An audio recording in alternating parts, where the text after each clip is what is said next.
Nouvelle édition sur votre Web TV. Mesdames et messieurs, bonsoir. Tout de suite, les titres de ce 19h.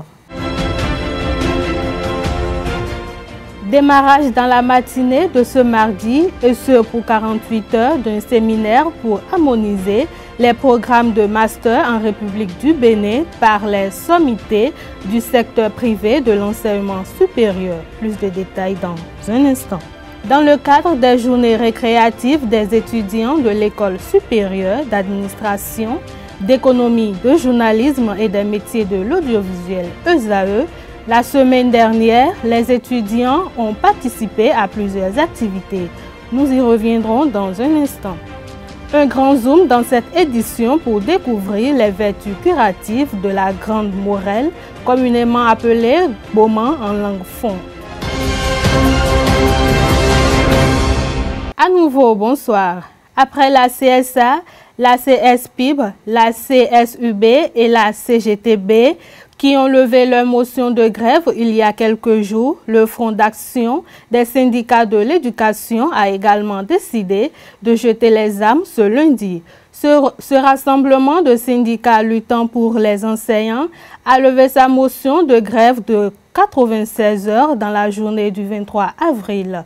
Réunis dans l'après-midi de ce lundi à la Bourse du Travail de Cotonou, les secrétaires généraux, après délibération, ont suspendu la motion de grève de 96 heures. Sur 51 syndicats en grève à ce jour, par rapport aux 54 ayant signé la motion de départ, 32 ont opté pour une suspension immédiate de la motion. La motion est donc effectivement suspendue à compter de ce jour, mardi 24 avril 2018, à 0 heure. Les usagers du 3e pont de Cotonou ont fait une découverte macabre ce 24 avril à la surface du lac Nokwe dans les environs du marché Ganhi. Une foule dispersée par les éléments de l'unité spéciale de la police fluviale. Approchés, les responsables de cette unité, sur instruction du procureur de la République, se sont refusés à tout commentaire. La dépouille aurait été retrouvée à la lisière du marché d'Antokba et drainée dans le périmètre de l'unité spéciale de la police fluviale par un détachement des sapeurs-pompiers. C'était quelques brèves pour ouvrir cette édition. Les sommités du secteur privé de l'enseignement supérieur ont démarré dans la matinée de ce mardi 24 avril 2018, et ce pour 48 heures, un séminaire pour harmoniser les programmes de master en République du Bénin. Une action salvatrice qui s'inscrit dans la dynamique de mettre sur le même pied d'examen tous les étudiants issus des établissements privés d'enseignement supérieur lors des examens nationaux. ESAE TV y était lors de la cérémonie d'ouverture du dit séminaire et voici le compte rendu.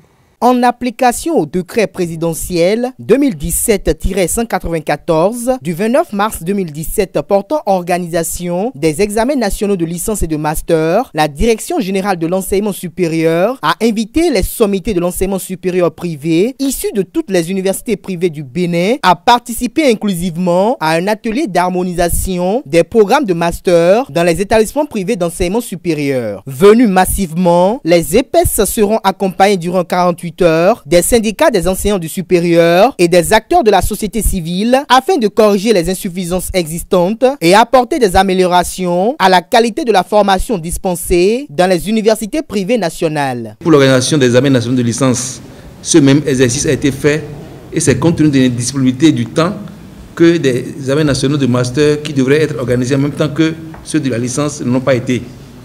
Les réformes engagées dans l'enseignement supérieur par le gouvernement du président Talon en vue de l'assainissement du sous-secteur de l'enseignement supérieur privé ont au jour d'aujourd'hui atteint leur vitesse de croisière. Cette tête que je vois, je ne peux que me féliciter. Féliciter le DGS pour avoir invité cette sommité. Nous comptons sur vous pour que l'examen que nous avons à organiser ensemble soit un succès. Le succès d'un examen, c'est d'abord la crédibilité. La direction des examens et concours est prête et n'attend que vous. Une démarche tout aussi participative qu'inclusive de la direction des établissements privés d'enseignement supérieur sous l'égide de la direction générale de l'enseignement supérieur et du ministère de tutelle qui s'inscrit dans la dynamique de rendre possible la tenue de l'examen de master en République du Bénin. Des mérites et encouragements ont été adressés au professeur Dodia Mouzouvi pour sa dévotion et son abnégation. Outre l'harmonisation des programmes de master, les participants à ce séminaire de grande portée auront à définir les matières qui seront prises en compte lors des compositions de l'examen de master. Vous avez le privilège d'être les précurseurs, les bâtisseurs, j'allais même dire les pionniers d'une aventure que nous avions commencée depuis l'année passée. C'est pourquoi je voudrais vous inviter à faire preuve d'assiduité, de rigueur et d'abnégation au cours des présentes assises. Vous aurez à finaliser et à valider l'harmonisation des programmes de master dans les EPS. Il ne s'agira pas pour nous de réécrire des programmes de formation, loin de là. Ils existent déjà. Il sera surtout question d'ajuster, d'harmoniser et de baliser le terrain pour des examens nationaux en remplacement des mécanismes actuels de validation de nos diplômes. Passé la cérémonie d'ouverture, sans transition, 8 commissions et près d'une trentaine de sous-commissions ont été mises sur pied pour un travail en toute efficience. Tout en prenant exemple de l'organisation de la première édition de licence en République du Bénin, cette harmonisation des programmes de master dans les établissements privés d'enseignement supérieur vient donc lancer la fin du processus d'harmonisation progressive de tous les programmes de formation dispensés dans les filières diverses au sein des EPS. Les conclusions des présents travaux constitueront un label pour le Bénin et ceux dans l'espace sous-régional. Poisson, viande, crabe, peau de bœuf, localement appelé maman, et différents épices, tous ces ingrédients donneront naissance à la sauce Mantindjan, spécialité béninoise pour le bonheur de nos papis et avec le gboman comme base. La grande morelle, communément appelée gboman en langue fon, est un légume feuille qui se cultive partout au Bénin. Un zoom bien mérité sera donc fait sur la grande morelle pour découvrir ses vertus curatives. Au Bénin, la sauce légumineuse Mantindjan est l'un des plats prisés par tous. L'ingrédient ultime et incontournable de cette recette est bien la grande morelle. Cuisinée en sauce, la grande morelle a un goût légèrement amer qui provoque en bouche des saveurs insoupçonnées qui raviront les amateurs de vraie cuisine africaine. Sur le marché, entre approvisionnement, conservation et livraison, autant il y a diversité de légumes, autant les prix varient. Maintenant, le jardin, bon, là, le temps de mes dessous. Jardin, les billes, jardin, debout. Maintenant, il Kajou, maintenant il figure c'est, maintenant il camera, bon il calaville bé, au plus ek bédé so, maintenant pour quantité ok bédé, maintenant ho, et moi il robé soupe ayo on dehors, et ce non yon, maintenant da, et mais de non da au salaire, il de la raison, bon maintenant ça non c'est plus à zone, na motendo de ponier ou tout. Et dépend et des 1000 francs et des 1300. La fois c'était 40 000 francs, mais c'est 40 ans. Mais bon, et des bévis 1000 francs, d'abord 1300. Seulement des sous 1000 francs, mais c'est seulement des sous. Ça 1300. Légumes feuilles, la composition de la grande morelle permet de soigner les maux gastriques, les douleurs dues aux menstruations ou les maux de tête intenses. Sous forme d'infusion, il peut servir à faire baisser la fièvre et la toux persistante.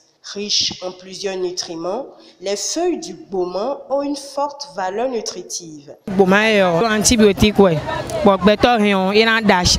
À tout moment quoi. Bébé demande au coco, demande wa nene gandia, il en a citon. Mando au coco ni là. Bona mon tendo né en fort quoi. La composition chimique des feuilles de gboman est comparable à celle d'autres légumes feuilles vert foncé. La composition des fruits du gboman est proche de celle des aubergines. Le gboman a une odeur savoureuse et ses feuilles ont une forte valeur nutritive. Avec 4,6 g de protéines, 1 g de fibres, 6 g de glucides et 3081 mg de calcium, la Grande Morelle reste une richesse culinaire qui ravit les cordons bleus d'âge en âge. L'École supérieure d'administration, d'économie, de journalisme et des métiers de l'audiovisuel ESAE a organisé une excursion à Grand Popo dans le cadre des journées récréatives des étudiants la semaine dernière. Ils ont participé à plusieurs activités, notamment une soirée dansante qui a marqué la fin des activités culturelles de l'école. Voici un résumé des moments forts de cette soirée.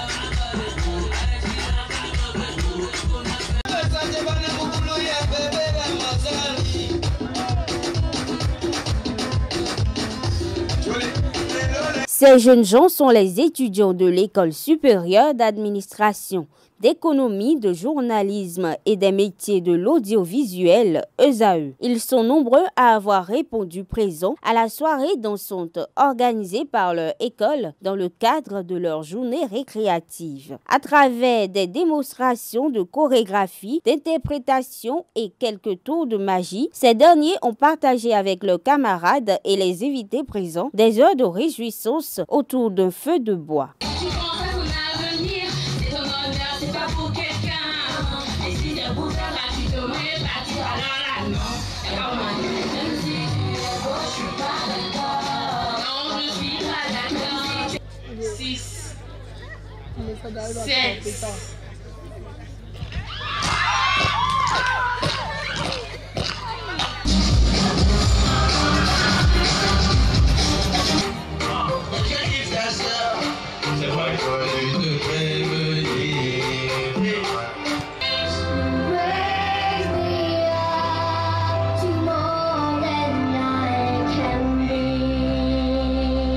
Au cours de la soirée, certains invités ont bien voulu partager leurs impressions par rapport au déroulement des activités. Après l'effort, le réconfort, que c'est important que durant 9 mois, le temps pour l'étudiant, c'est de se concentrer sur son travail.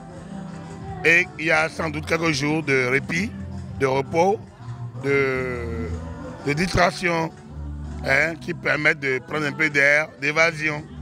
Mais l'essentiel pour un étudiant, c'est de se concentrer sur son étude, de finir, de maîtriser pour être un bon cadre disponible pour l'État, pour la nation, pour le pays. Donc voilà, c'est un très bon moment d'évasion. Il est évident que chacun doit comprendre qu'ils sont là pour les études, ils sont là pour apprendre, ils ont une école performante, ils ont des formateurs compétents.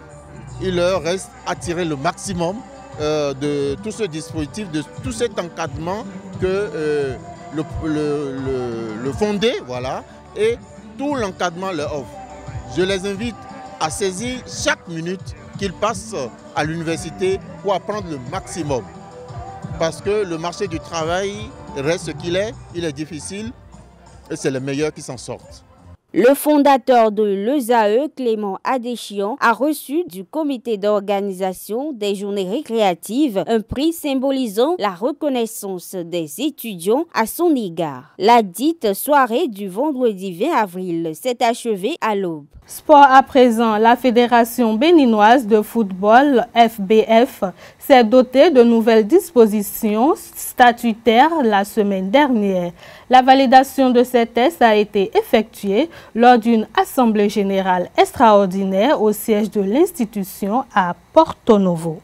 Jeudi du 9 avril 2018, les membres de la famille du football béninois se retrouvent pour la seconde journée consécutive en assemblée générale dans leur antre. L'adoption des tests révisés de la Fédération béninoise de football est le principal point inscrit à l'ordre du jour. Les délégués attendent depuis quelques heures dans la salle des congrès Feu Moucharaf Gbadamansi pour le démarrage des travaux. Les membres du comité exécutif consensuel transitoire se consultent avant l'ouverture des assises. Cette attente semble trop durer aux yeux des mandataires. Le président du comité, Anjorin Moucharaf, explique les raisons de ce retard. Au nom du comité exécutif, que j'ai l'insigne honneur de présider, je vous dis merci d'être présent ici et surtout aux délégués et à tout le monde de nous excuser pour le retard énorme qu'on a accusé. Ce retard était pour le bien-être de l'exercice que nous voulons faire. On s'est entendu.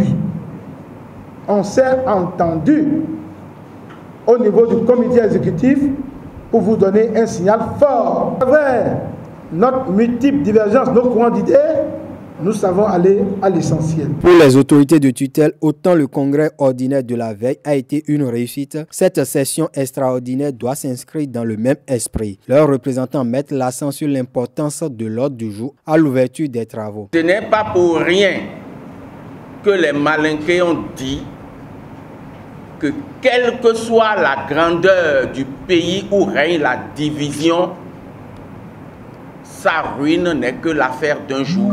Si nous gommons de nos pratiques la division, la désunion, toutes les forces que nous jetons dans la bagarre que nous faisons les uns aux autres, vous voyez là où notre football serait, on serait encore plus loin. Et c'est ce pourquoi j'attire l'attention de nous tous sur l'importance de l'ordre du jour de l'Assemblée extraordinaire d'aujourd'hui. Il y a des tests à adopter. Ces tests révisés et approuvés par la Fédération internationale de football association FIFA, les délégués l'ont adopté à l'unanimité. Selon le représentant du ministre en charge des sports, l'appropriation et la véritable application de ces tests reste désormais le plus gros travail à faire par les acteurs du football béninois. Un pas vient d'être franchi, celui d'avoir adopté ces tests. Un autre reste à venir, celui de s'approprier ces textes. J'invite les différents acteurs de la famille du football à divers niveaux de vraiment s'approprier ces textes, de les mettre en application pour que notre football puisse ressembler à celui des pays développés et enclencher le processus de développement. Outre l'adoption des nouveaux tests, les congressistes ont validé le code électoral et procédé à la mise en place de la commission électorale et celle de recours en matière de contentieux liés aux élections à la FEBEFOOT pour les 4 prochaines années. Signalons que les deux groupes protagonistes se sont partagés les tests de ces deux commissions. Le congrès électif, dernière étape de la marche vers la résolution de la crise qui secoue le football béninois, va se dérouler dans environ 2 mois. Et à la fin de ces travaux, quelques acteurs du football béninois se sont prononcés sur le déroulement des assises. Ils sont notamment satisfaits de l'ambiance qui a régné. Mes impressions sont des impressions de satisfaction et de soulagement, je vais dire. Impression de satisfaction et de soulagement parce que, contrairement à ce à quoi on pouvait s'attendre, la famille du football béninois s'est regroupée et a pu parler d'une même voix, si je peux dire. Le consensus et l'apaisement a été général. Je voudrais, de ce point de vue, donc dire toute ma satisfaction et remercier les membres du bureau consensuel qui ont préparé ces 2 assises et qui ont su, malgré les divergences évidentes, qui ont su donc trouver les voies et moyens pour recoller les morceaux afin que les différents clans de griffes que nous connaissons d'habitude parlent d'une seule voix. Il y avait plus de peur que de mal.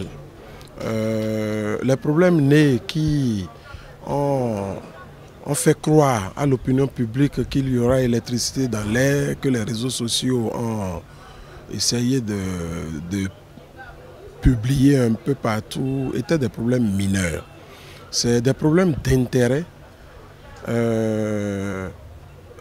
surtout des membres du comité exécutif qui, à un certain moment, se sont sentis lésés par rapport à la prestation de leur club, que quelqu'un soit au comité exécutif par exemple et que son club se retrouve en division inférieure, c'est pas bien pour lui.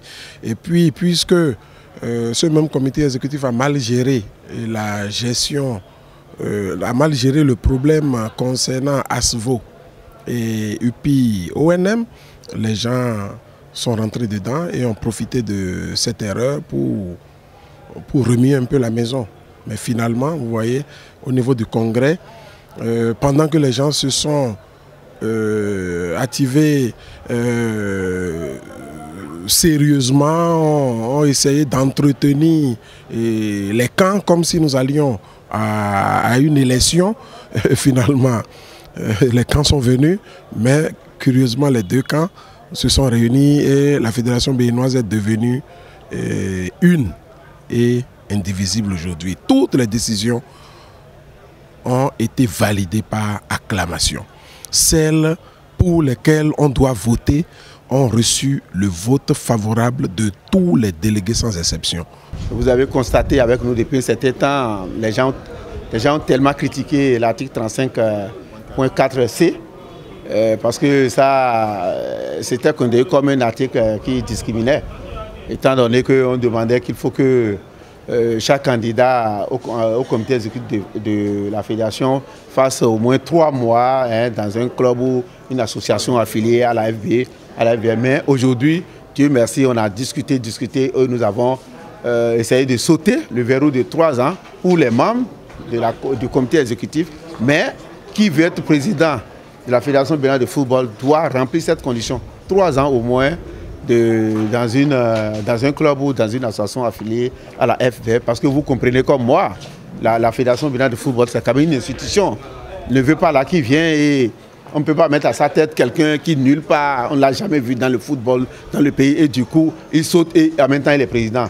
Mais ça peut amener beaucoup de problèmes du fait qu'il n'a pas une expérience dans la gestion du football au niveau du plan national. C'est pour ça que nous avons sauté cet article et on l'a seulement allié au niveau du président seul. C'est sur cette note sportive que nous allons mettre un terme à cette édition. Merci de nous avoir suivis et restez toujours connectés sur les www.ezeretv.com. Bonsoir.